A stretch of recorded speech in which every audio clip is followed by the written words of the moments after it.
이제 막 결혼 1년 차가 되어가는 유부녀입니다. 요즘 어디에도 말 못할 고민이 생겨서 이렇게 글을 적어보네요. 대학생 때부터 친하게 지내던 친구들이 있어요. 항상 생일날 만나서 같이 생일 파티도 하고 한 달에 한 번씩은 꼭 만나려고 하는 친구들입니다. 저를 포함해서 4명이 졸업하고도 가까이 지내고 있었어요. 한 명 친구가 생일이어서 그날도 만나기로 했었는데 한참 생일 파티를 하고 술을 마시는데 다른 친구가 그러더라고요. 아, 맞다. 우리 사촌 오빠가 내 SNS에서 미연이 너 사진 보더니 소개시켜달라고 계속 성하더라. 어때? 소개받을 생각 있어? 나도 별로인 사람이면 이런 얘기 안 꺼내는데 우리 사촌 오빠지만 진짜 괜찮은 사람이거든. 능력도 좋고 생긴 것도 봐줄만 하고. 너네 사촌 오빠? 그러게, 희선이 너가 이렇게 소개시켜줄 정도면 진짜 괜찮은 사람인가 보네? 응, 우리 집안 사람들 중에서 제일 괜찮아. 너 생각 있으면 내가 자리 한번 만들어 볼게. 연애 안 한 지도 오래됐잖아. 그래도 괜히 만나다 헤어지거나 그러면 불편할까 봐. 뭐 어때? 남녀가 다 만나다 헤어질 수 있는 거지. 그리고 어차피 오빠 1년에 한두 번 볼까 말까 하는 사이인데 뭐. 부담 갖지 말고 만나봐. 알겠어, 그럼. 한번 만나라도 보지 뭐. 친구의 주선으로 친구 사촌 오빠를 소개받았어요. 그렇게 인연이 되어서 1년 정도 교제를 했습니다. 친구 말대로 지금 제 남편은 굉장히 덩치도 좋고 깔끔하게 잘생기고 능력도 좋았어요. 1년 동안 서로 눈에서 꿀이 뚝뚝 떨어지는 연애를 하고 남편의 프로포즈로 결혼을 했습니다. 시부모님도 너무 좋으신 분들이었어요. 시집살이 하나 없이 이렇게 이쁘고 착한 며느리가 들어와서 얼마나 좋은지 모르겠다며 늘 저를 예뻐해 주시고 아껴주셨습니다. 신혼살림도 시부모님께서 해주신 신혼집에서 지내고 있고 그에 맞게 저랑 남편이 가전 가구를 구입해서 들어가 살았어요. 너무 감사했죠. 남편한테는 외국에 나가서 공부한다는 남동생이 한 명 있었는데 결혼식 때 아주 잠깐 보고 다시 나갔다가 이번에도 잠깐 한국에 들어온다고 하더라고요. 근데 당분간 저희 집에서 신세를 좀 진다고 하는 겁니다. 시부모님이랑 있으면 잔소리가 말도 못한다고요. 어차피 자기는 친구들 만나러 밖에 있는 시간이 많아서 집에 잘 있지도 않을 거라고 불편한 거 없이 하겠다고 남편한테 그랬다고 하더라고요.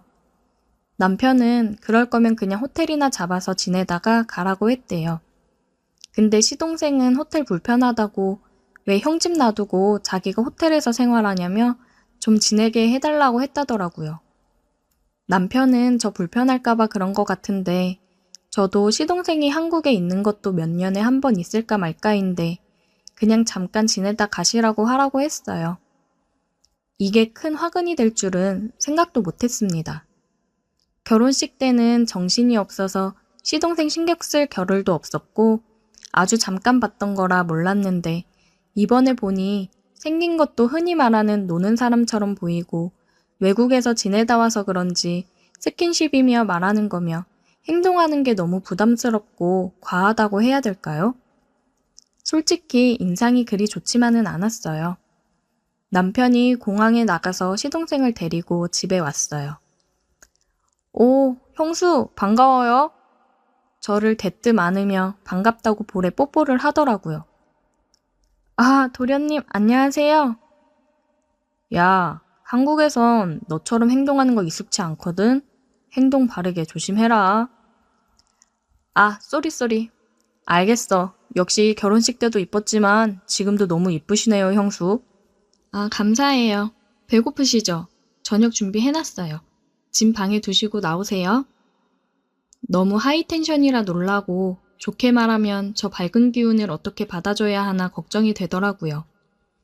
일주일 정도만 있는다고 하니까 잘 지내보자 생각을 했습니다. 와, 형수 음식 솜씨 장난 아니네요. 대박.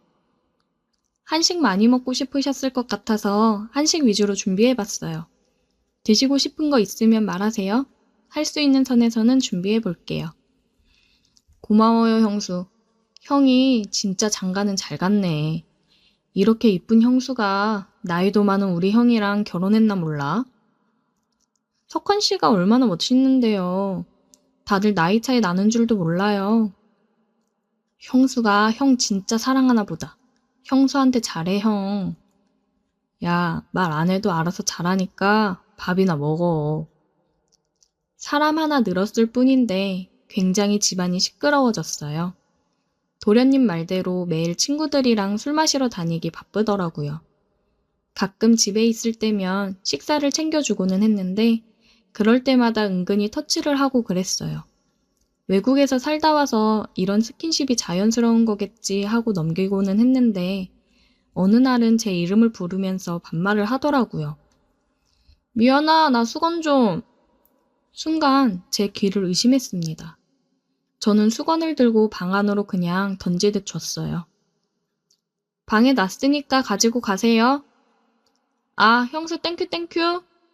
또 아무렇지 않게 다시 형수라고 부르고 왜 저러나 싶었어요.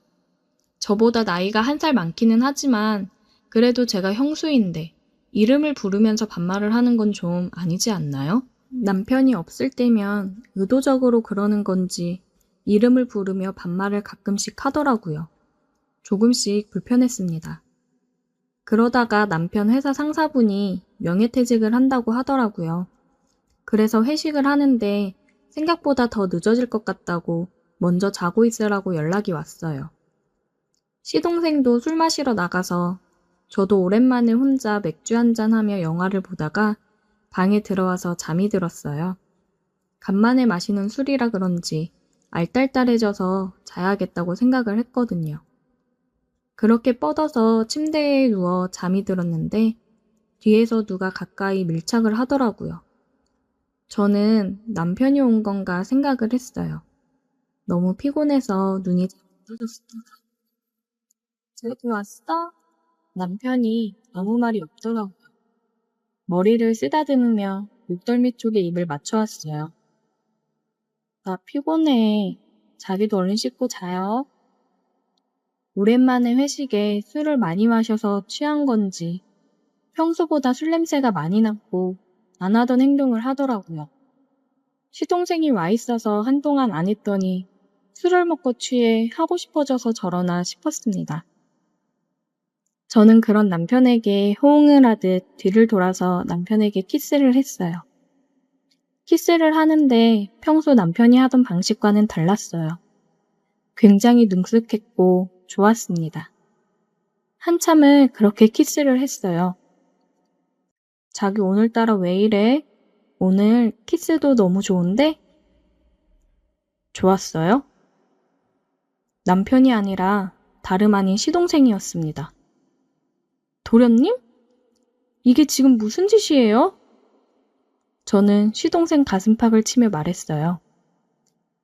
형수가 먼저 키스했잖아요. 왜 그래요? 당연히 남편인 줄 알고. 도대체 이 방에는 왜 들어왔어요? 방을 착각했나 봐요. 쏘리. 정말 너무 당당한 태도에 말문이 막혔습니다. 말없이 눈물이 나더라고요. 걱정 마요. 형한테는 아무 얘기 안 할게요. 난 형수가 이렇게 나를 좋아하는지 몰랐네. 형수도 키스 너무 잘하던데요? 한 번 더 할래요? 당장 나가요. 난 잘못 없어요. 난 방을 잘못 들어왔을 뿐이고 형수가 먼저 키스한 겁니다. 애초에 들어와서 그럼 그런 행동을 하지 말았어야죠. 나는 당연히 남편인 줄 알고. 에이, 미안해요. 나는 너무 취해서. 아까 만난 여잔 줄 알고. 어차피 저 내일이면 가는데 없던 일로 해요. 뭐 나는 말해도 굳이 상관은 없고요. 진짜 어이가 없었어요. 어쩜 저렇게 뻔뻔할 수 있는지 얘기를 했다가는 남편을 볼 자신도 친구를 볼 자신도 없더라고요. 한 번의 키스였을 뿐이라고 생각하고 그냥 넘어가는 게 맞는 걸까요? 얘기를 했다가는 시부모님이며 사이가 다 틀어질까봐 겁이 나기도 하고 저렇게 뻔뻔하게 제가 먼저 그런 거라며 이야기를 할까봐 걱정이 되기도 하고 막막합니다. 어차피 내일 떠나면 또 언제 볼지도 모르는 사람이니 앞으로 안 마주치면 되는 걸까요? 오늘의 사연 여기까지입니다. 오늘도 들어주셔서 감사해요. 구독, 좋아요, 알림 설정 부탁드려요. 사연 보냅니다. 저랑 남편, 그러니까 준호는 서울에서 정신없이 바쁘게 살았어요. 회사 다니랴, 집안일 하랴 하루하루가 정말 빠듯했죠. 그런데 갑자기 시어머니가 입원하는 바람에 우리 인생이 확 바뀌어 버렸어요. 남편은 평생 농사일하며 하나뿐인 아들을 키운 어머니를 생각해서 회사에 전근 신청을 했고, 다행히 회사에서도 사정을 이해해줘서 승인이 났어요. 그렇게 해서 우리 부부는 시골로 내려오게 됐어요. 사실 애들도 다 크고 독립했으니까 서울 같은 빡빡한 곳에서 벗어나 자연 속에서 사는 것도 나쁘지 않겠다 싶었죠. 아침에는 새소리 들으며 일어나고 저녁엔 별빛 아래서 차 한잔 마시는 그런 여유로운 삶. 근데 웬걸 현실은 완전 달랐어요. 이사 온 첫날부터 뭔가 느낌이 싸했어요. 집은 50년도 넘은 오래된 한옥이라 삐걱거리는 소리는 기본이고 밤마다 어디선가 바람이 스며드는 소리가 으스스했죠. 낮에는 남편이 출근하고 나면 시아버지랑 단둘이 남아서 농사일을 도왔어요. 처음엔 좀 힘들었지만 감자 캐고 상추 따고 땀 뻘뻘 흘리면서 일하는 게 은근 재미있더라고요. 한참 일하고 나면 시아버지가 수고했어. 새참 먹자 하면서 평상에 앉혀놓고 옥수수, 수박, 감자 같은 걸 내오셨는데 그때까지만 해도 시골살이 괜찮네 싶었어요. 그런데 그렇게 좋은 시간도 잠시였어요. 시아버지랑 단둘이 있는 시간이 길어질수록 뭔가 묘하게 어색해지기 시작했어요. 처음엔 그냥 세심한 배려인가 싶었죠. 근데 점점 불편해지는 순간들이 많아졌어요. 아무도 없는 오후였어요. 저는 혼자 부엌에서 설거지를 마치고 어깨를 툭툭 두드리며 뭉친 근육을 풀고 있었어요. 그런데 갑자기 시아버지가 다가오시더니 지영아, 어깨 많이 뭉쳤네? 내가 좀 풀어줄까 하시는 거예요. 순간 당황했지만 워낙 가족처럼 지내왔으니까 별 생각 없이 네 하고 고개를 끄덕였어요. 그런데 문제는 손길이었어요. 처음엔 정말 그냥 마사지하는 줄 알았어요. 손바닥으로 꾹꾹 눌러주고 문질러 주길래 그러려니 했죠. 근데 점점 손이 묘하게 느껴지는 거예요.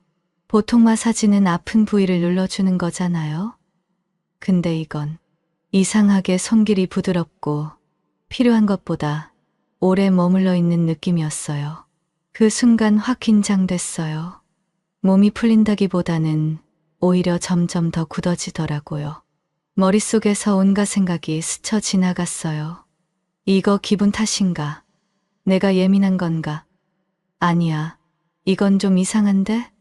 그런데 그걸 대놓고 말할 수도 없고 갑자기 분위기를 깨는 것도 좀 그래서 애써 어색하게 웃으며 몸을 슬쩍 피했어요. 그런데도 시아버지의 손이 한 박자 늦게 떨어지는 게 느껴지더라고요. 그 순간 오싹한 소름이 쫙 끼쳤어요. 뭔가 기분이 나쁜데 이걸 뭐라고 딱 꼬집어 말하기가 어렵더라고요. 그냥 기분 탓일 수도 있는데 아니, 기분 탓이라기엔 너무 생생한 불쾌함이었어요. 그날 저녁 남편이 퇴근하자마자 저는 조심스럽게 이야기를 꺼냈어요. 준호야, 아버님이 낮에 내 어깨를 주물러 주셨는데 뭔가 좀 이상했어. 그냥 마사지라기엔 손길이 너무 오래 머물렀고 솔직히 기분이 좀 나빴어. 근데 남편 반응이 어땠는지 아세요? 피곤한 얼굴로 한숨을 쉬더니 아니 그게 무슨 소리야. 우리 아빠가? 말도 안 돼. 아빠는 초등학교 교사 하시다가 정년퇴직하고 평생 성실하게 사신 분이야. 진짜 그냥 근육 풀어주려고 그런 거 아니겠어? 당신 너무 예민한 거 아니야? 하면서 별거 아닌 일로 넘기는 거예요. 순간 속에서 확 치밀어 오르는데 뭐라고 반박해야 할지 모르겠더라고요. 내 기분이 이토록 더러운데 내가 예민해서 그런 걸까?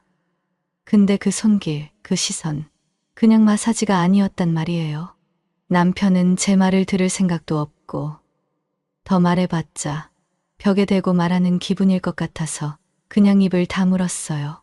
그날 밤 눈을 감아도 머릿속에서 그 순간이 자꾸 떠올랐어요. 잠이 안 와서 뒤척이는데 왠지 모르게 숨이 턱 막히는 느낌이었어요.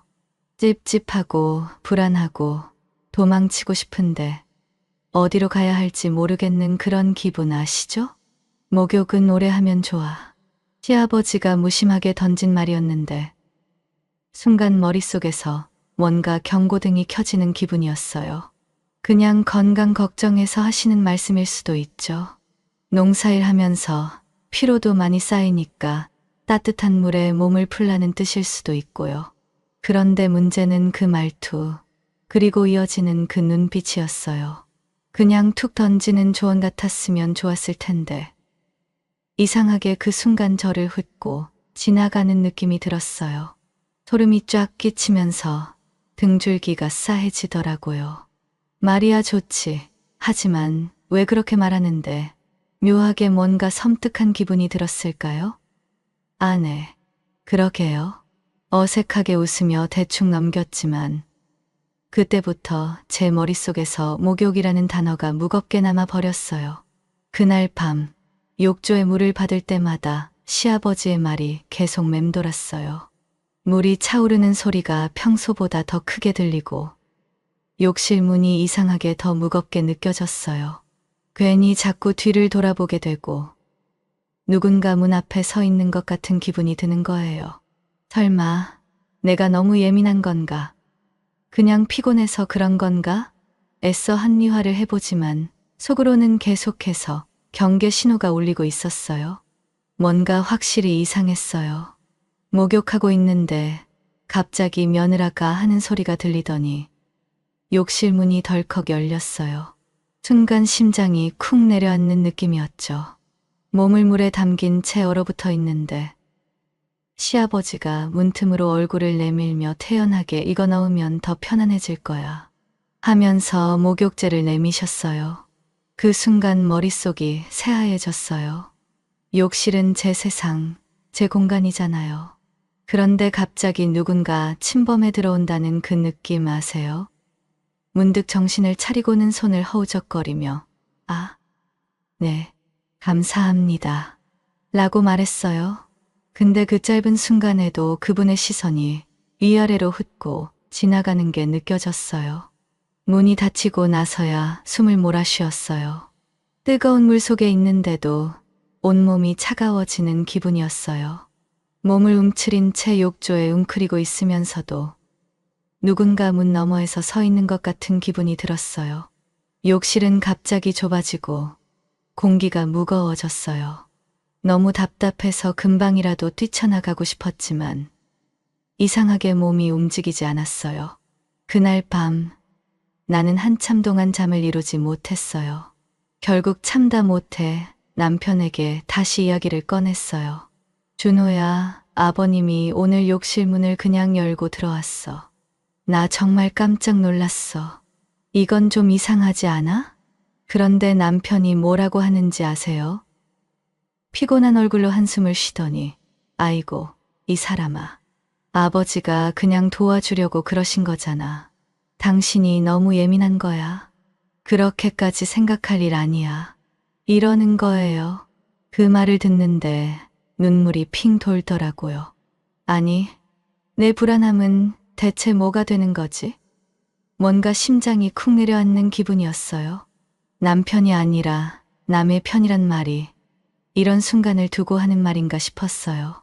아무리 설명해도 알아듣지 못하고 무심하게 넘기는 남편을 보니 이 집에서 정말 내가 안전한 걸까 하는 생각이 들었어요. 이 집에서 계속 살아도 될까요? 이 시골 생활, 이 집, 그리고 시아버지와의 애매한 거리감. 뭔가 터질 것 같은 불안감이 계속 커져요. 밤에 남편이 돌아왔을 때 결국 참지 못하고 이야기를 꺼냈어요. 준호야, 아버님이 요즘 나한테 좀 이상하게 대해. 오늘은 대놓고 내가 요즘 너를 보면 다시 젊어지는 것 같다라고 하시면서 아침에 텐트 친 것까지 얘기하셨다니까. 근데 남편 반응이 어땠는지 아세요? 한참 핸드폰을 만지작거리다가 헛웃음을 푹 뱉고는 에이 당신도 참. 아버지가 그냥 농담하신 거겠지. 무슨 그런 걸 다 신경 써. 이러는 거예요. 순간 울컥하더라고요. 이게 농담으로 들리냐고. 나는 아침부터 시선을 피해 다니고 있는데 남편은 천하태평으로 앉아 핸드폰이나 만지작거리고 있는 게 너무 한심했어요. 내가 예민한 걸까? 아니면 이 남자는 진짜 내 편이 아닌 걸까? 저 혼자 너무 예민한 걸까요? 아니면 이게 진짜 위험 신호일까요? 오늘 영상도 끝까지 시청해 주셔서 감사합니다.